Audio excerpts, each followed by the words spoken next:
রাশিয়ার তরফে পরমাণু অস্ত্র প্রয়োগের হুমকি দিয়ে শুরু হলো রাশিয়া ও ইউক্রেন সংঘর্ষের হাজারতম দিন।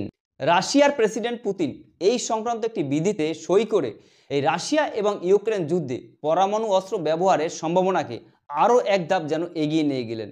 তবে কি তৃতীয় বিশ্বযুদ্ধ আসন্ন? পুতিনের স্পষ্ট বার্তা, পরমাণু অস্ত্র না থাকা কোনো দেশকে যদি পরমাণু শক্তিধর কোনো দেশ রাশিয়ার বিরুদ্ধে যুদ্ধে সরাসরি সাহায্য করে, তবে সেটিকে দুই দেশের যৌথ হামলা হিসাবেই গণ্য করা হবে।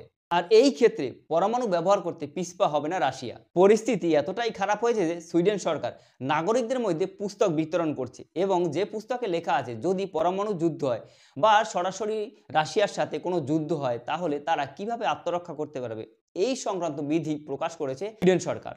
এমনকি ফিনল্যান্ড সরকারও একটি ওয়েবসাইট চালু করেছে যেখানে যুদ্ধকালীন তৎপরতায় কি করা উচিত বা কি করা উচিত নয় তার বিবরণ লেখা। তাহলে কি সত্যি সত্যি তৃতীয় বিশ্বযুদ্ধ আসন্ন? আমেরিকার বিদায়ী প্রেসিডেন্ট জো বাইডেন ইউক্রেনকে সাহায্য করার নামে তৃতীয় বিশ্বযুদ্ধ শুরু করতে চাইছে।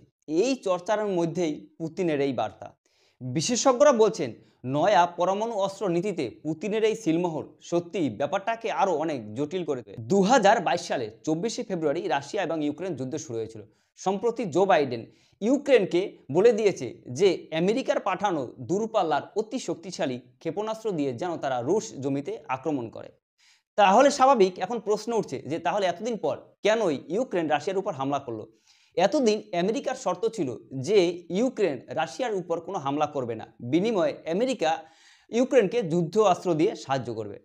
কিন্তু এবার এই নিষেধাজ্ঞা প্রত্যাহার করে নিল আমেরিকা। জো বাইডেনের এই মন্তব্যের পরেই আমেরিকা এবং ইউরোপে কিন্তু রাজনৈতিক মহলে শুরু হয়ে গিয়েছে যে এখন হয়তো তৃতীয় বিশ্বযুদ্ধ শুরু হতে পারে।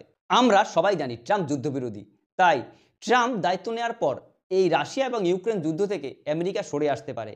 এক্ষেত্রে সবাই মনে করছে যে বাইডেনের এই পদক্ষেপ নিঃসন্দেহে উদ্দেশ্যপ্রণীত। এখানে একটি কথা বলে দেওয়া দরকার, রাশিয়া এবং ইউক্রেন যুদ্ধ শুরু হওয়ার পরেই কিন্তু ন্যাটোয় যোগ দেয় ফিনল্যান্ড এবং সুইডেন। রুশ প্রতিরক্ষা মন্ত্রকের দাবি অনুযায়ী বাইডেনের এই নির্দেশ পাওয়ার পরেই ইউক্রেন রাশিয়ার উদ্দেশ্যে 6টি ক্ষেপণাস্ত্র ছুড়েছে।